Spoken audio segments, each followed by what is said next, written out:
नागेन्द्रहाराय त्रिलोचनाय वसुमाङ्गरागाय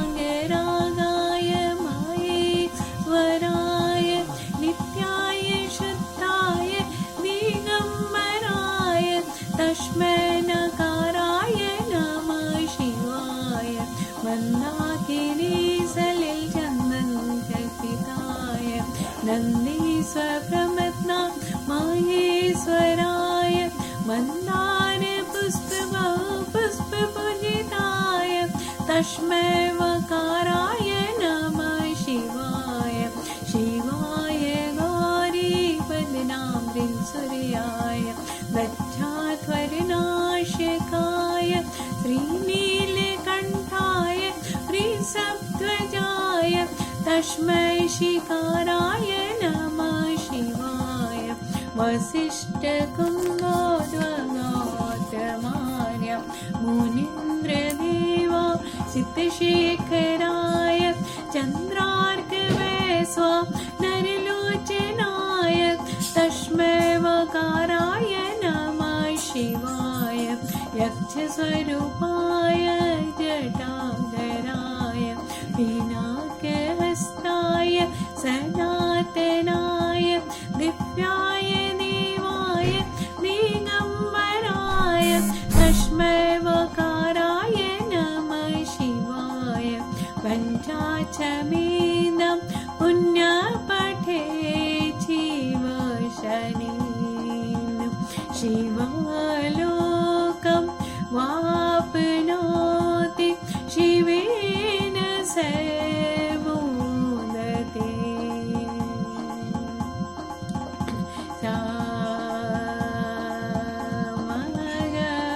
ma